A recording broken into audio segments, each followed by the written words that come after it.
Tonight on Newsbang. Luftwaffe changes its mind. Mid-battle.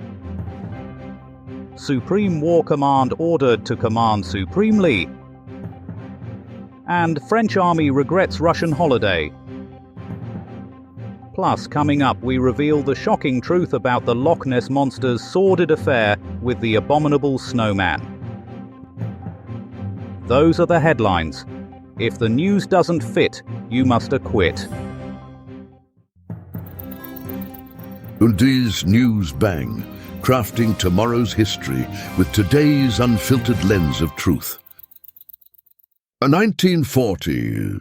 The Luftwaffe has decided to stop bombing RAF airfields and instead focus on London, because apparently they've grown tired of all that fresh country air. The shift in strategy comes after Reichsmarschall Hermann Göring reportedly threw a tantrum, screaming, "If we can't hit their planes, we'll hit their pubs." Sources close to Hitler claim he approved the plan while eating a bratwurst, muttering, "Whatever, just make it quick. I've got a moustache appointment at 4. Eyewitnesses report seeing German pilots frantically studying London tourist maps. One Luftwaffe ace, Hans von Pretzelbaum, was overheard saying, "I hope we don't accidentally bomb Buckingham Palace. I've always wanted to see the changing of the guard." Meanwhile, Londoners remain unfazed. Ethel Teacakes, 82 from East End, said, "Blitz, more like a bloody inconvenience. They better not hit my bingo hall or I'll be proper cross."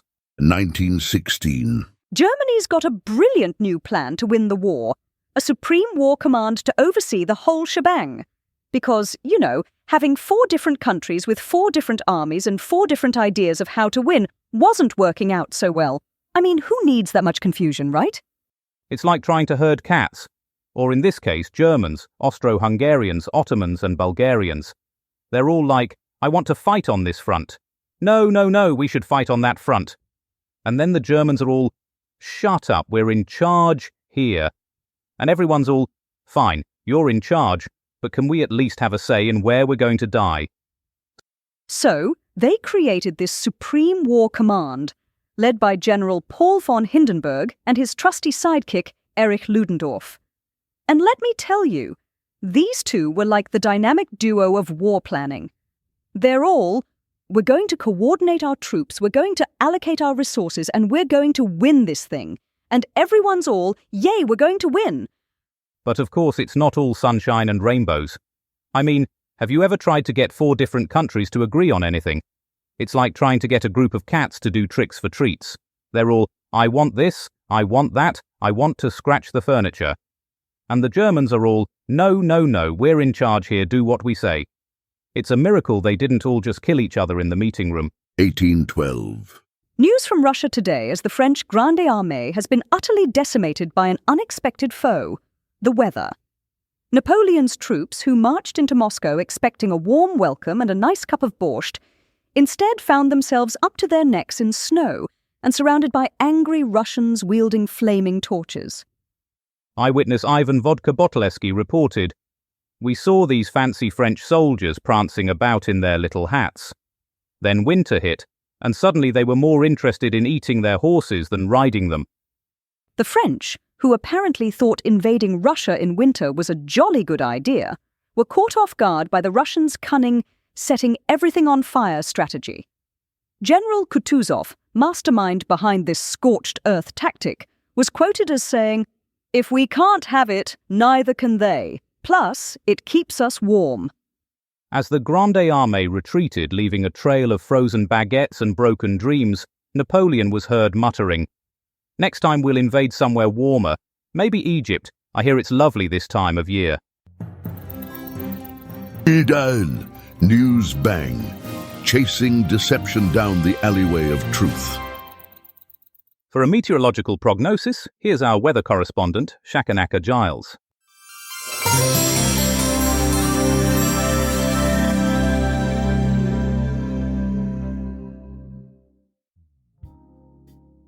Alright, let's get to it. With the leaves starting to turn and the kids back in school, it's time for a good old-fashioned autumnal weather report. In the south, expect a bit of a mixed bag. A few scattered showers like a toddler flinging their porridge, but also some sunny spells, just enough to make you feel all warm and fuzzy, like your grand's favourite cardigan. Heading north, the weather will be as crisp as a freshly ironed shirt, temperatures dipping down to a bracing 10 degrees, perfect for wrapping up in your woolies and heading out to the annual Pumpkin Spice Festival in Scone. Just watch out for any rogue apples falling from the trees. Wouldn't want to get beamed on the head, would we? And in the east, the weather will be as changeable as a politician's allegiance. 1 minute it'll be dry as a bone. The next, you'll be running for cover, like a politician caught with their hand in the cookie jar. Bring an umbrella, lest you end up looking like a drowned rat. To summarise, a bit of a mixed bag, a touch of autumn chill, and weather as fickle as a diva, and that's all the weather.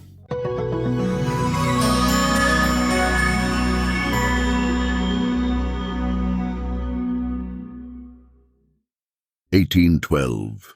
Attentions. Napoleon's Grande Armée, once the pride of France, now finds itself in a rather sticky situation in Russia.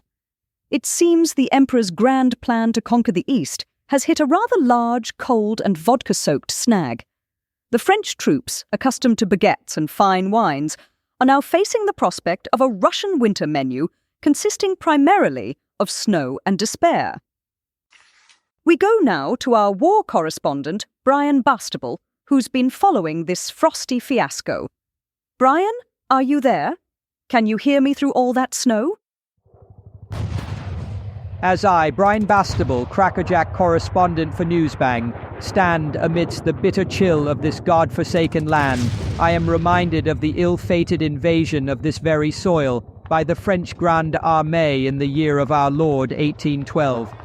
The wind howls, whispering tales of woe and horror, a ghostly symphony of past tragedies. In this very spot, the French army, once a formidable force of might and terror, met its bitter end. The ghostly echoes of their cries still linger, a haunting reminder of the devastating consequences of overconfidence and hubris. The Grande Armée, in their infinite wisdom, believed they could conquer this vast and unforgiving land, their pride and arrogance blinding them to the harsh realities of warfare in this unforgiving wilderness. They were a force to be reckoned with, a veritable sea of men and machines, an unstoppable juggernaut. But, as they say, pride goeth before a fall, and the fall of the Grande Armée was as spectacular as it was inevitable. Their overextended supply lines proved to be their undoing as the once mighty army found itself starving and freezing, their strength and morale sapped by the unforgiving Russian winter.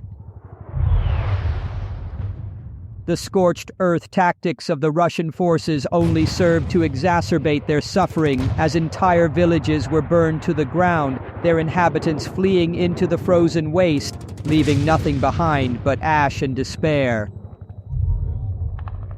The Battle of Borodino, a tactical victory for the French, proved to be a strategic defeat as the Grande Armée suffered heavy casualties, the once mighty force now a mere shadow of its former self.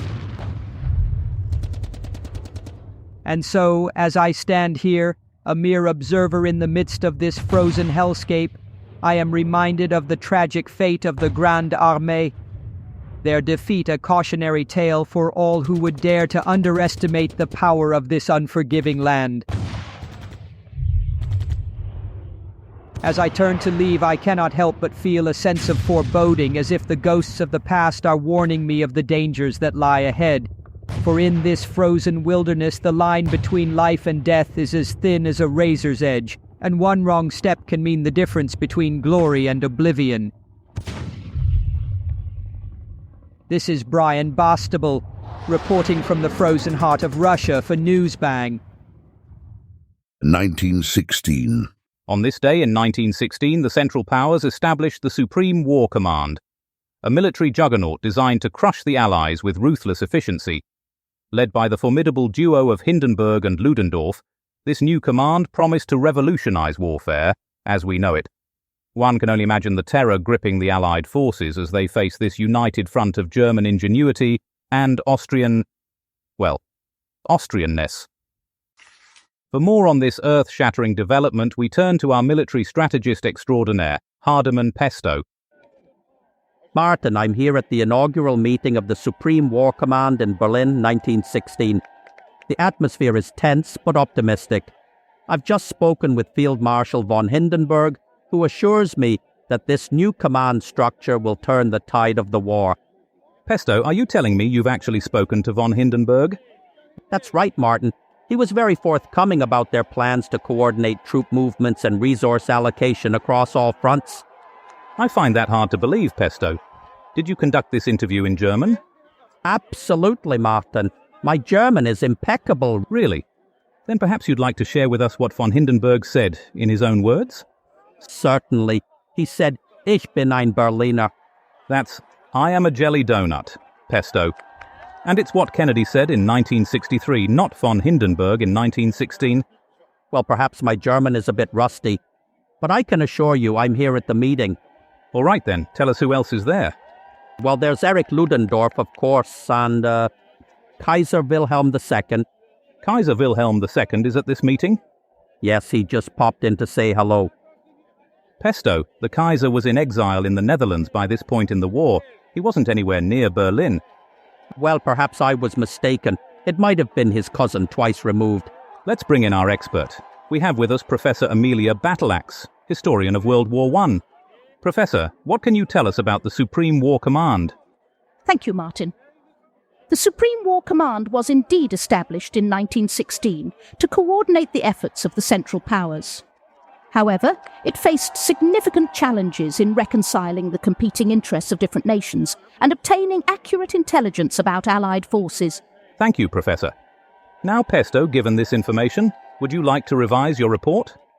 Well, Martin, upon further reflection, I may not actually be at the inaugural meeting of the Supreme War Command.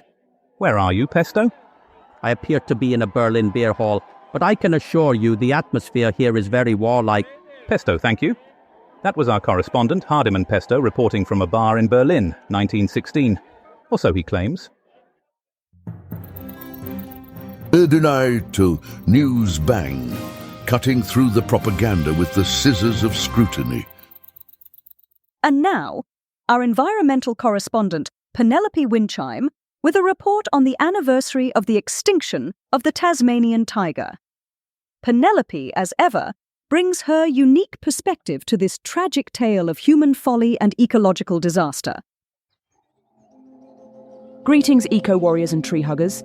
Penelope Winchime here, with a tale that'll make your leaves wilt and your sap run cold. On this very day in 1936, the last known thylacine, or Tasmanian tiger, breathed its final breath in the Hobart Zoo. Oh, what a tragedy. This stripy wonder, this pouched marvel, this marsupial masterpiece, snuffed out like a candle in the wind.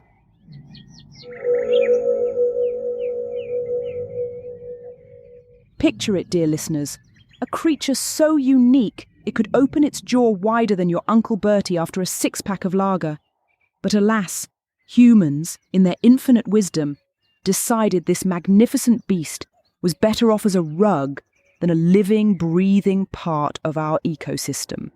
Hunting, habitat destruction, and the introduction of dingoes, because apparently Australia didn't have enough things trying to kill you already, all conspired to push our stripy friend into oblivion.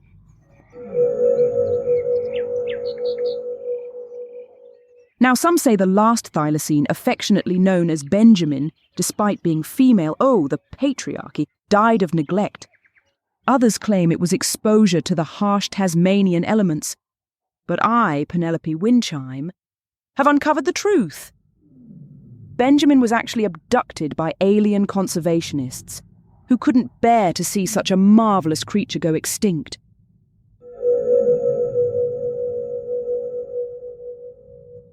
They're probably breeding an army of thylacines on their home planet as we speak.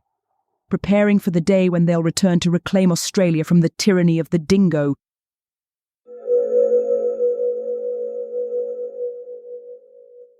But fear not, dear Earth lovers.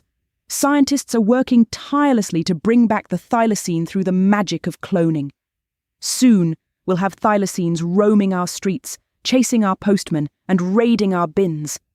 It'll be glorious chaos.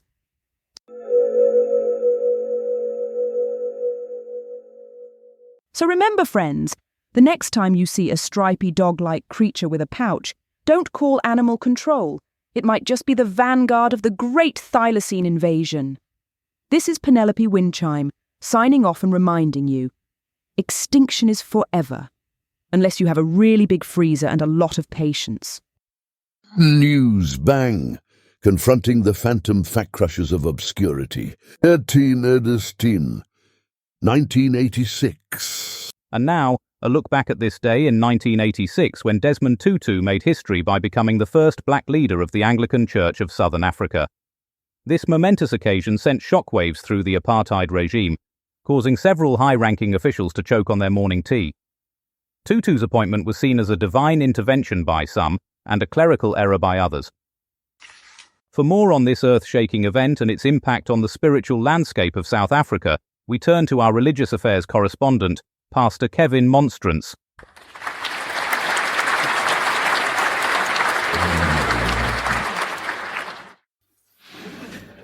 Good evening, my dear flock. Before we begin, I must share with you the most peculiar thing that happened to me today. Our esteemed producer, Mr. Nigel Flibberty-Gibbet, handed me a note just before the show. It read, "Please discuss the appointment of Desmond Tutu as the first black leader of the Anglican Church of Southern Africa in 1986. Well, I thought to myself, by the grace of God, this should be a piece of communion wafer. You see, the appointment of Desmond Tutu was a momentous occasion, not just for the church, but for all of South Africa. It was like a beacon of hope shining through the darkness of apartheid. But let me tell you, it wasn't all smooth sailing for the good Archbishop. I remember a story from back in those days about a certain Anglican bishop who was none too pleased with Tutu's appointment. Bishop Bartleby Curmudgeon Smythe was his name, and being a grumpy old codger was his game. Well, old Bartleby decided he would pay Archbishop Tutu a visit and give him a piece of his mind. So off he went to Cape Town, grumbling all the way. When he arrived at the Archbishop's residence, he was greeted by none other than Desmond Tutu himself. "Ah, Bishop Curmudgeon Smythe!" Tutu exclaimed with a warm smile. "What brings you to my humble abode?" Bartleby harumphed and replied, "I'll tell you what brings me here, Archbishop. I'm here to express my displeasure with your appointment. It's simply not the done thing, you know." Tutu, ever the picture of grace, invited the bishop in for tea. As they sat down, Tutu leaned in and said, "Bishop, let me tell you a story. When I was a young boy, I once found a wounded bird in my garden. I took it in, nursed it back to health, and set it free. Do you know what that bird did?" Bartleby, taken aback, shook his head. Tutu continued, "It flew, Bishop. It flew higher and stronger than ever before, and that's what I intend to do with the church. I will nurture it, heal its wounds, and watch it soar." Well, let me tell you, old Bartleby was so moved by Tutu's words that he left that meeting a changed man. He even started telling jokes, if you can believe it. His favourite one went like this. "Why did the Anglican bishop cross the road? To get to the other sidesman." Now, I know what you're thinking. "Pastor Kevin, that joke doesn't make any sense." Well, neither did apartheid, my dear friends. But Desmond Tutu, with his unwavering faith and boundless love, helped guide South Africa towards a brighter future. And that brings me back to our dear producer, Mr. Flibberty-Gibbet. You know, he once tried to book Archbishop Tutu for our show. He sent a telegram that read, "Archbishop Tutu, would you like to appear on our programme? We can offer you a first-class ticket and all the communion wine you can drink." Needless to say, the Archbishop politely declined. But that's our Mr. Flibbertigibbet for you, always shooting for the stars, even if he sometimes misses the mark. And so, my friends, let us remember the legacy of Desmond Tutu and his unwavering commitment to justice, equality, and love. May we all strive to be a little more like him in our daily lives. And if anyone tries to stand in the way of progress, just remember the words of Bishop Curmudgeon Smythe. Why did the Anglican bishop cross the road? To get to the other sidesman. Good night, and may the good Lord bless you all. Even you, Mr. Flibbertigibbet.